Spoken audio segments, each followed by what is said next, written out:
नमस्ते, मैं हूं किरण पटेल। आप सभी का स्वागत करती हूं अपने YouTube चैनल पर। आज मैं एक हंसी मजाक का नाच गीत लेके आई हूं। कैसे लगेगा आप लोग कमेंट बताना। पसंद आए तो वीडियो को लाइक, चैनल को सब्सक्राइब, ज़्यादा से ज़्यादा शेयर करना।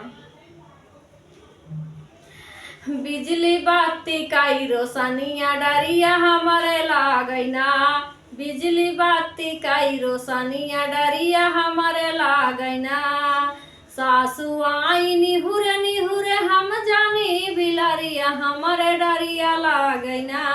हमारे डरिया लागैना। हमारे घर वैका मनैया हमारे डरिया लागैना। हमारे घर वैका मनैया हमारे डरिया लागैना। बिजली बाती काई रोशनिया हमारे डरिया लागैना।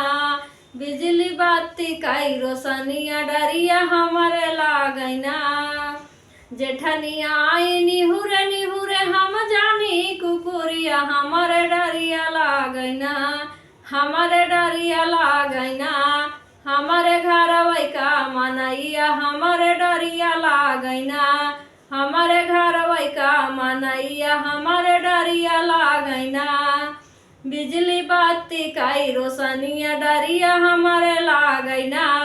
बिजली बाती काई रोशनिया डरिया हमारे लागैना।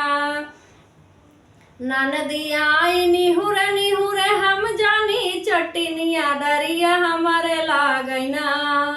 ननदिया आई निहुरे निहुरे हम जानी चटनिया हमारे डरिया लागैना। हमारे डरिया लागैना। हमारे घर वैका मनैया डरिया हमारे लागैना। हमारे घर वैका मनैया डरिया हमारे लागैना। बिजली बाती काई रोशनिया डरिया हमारे लागैना। बिजली बाती काई रोशनिया डरिया हमारे लागैना।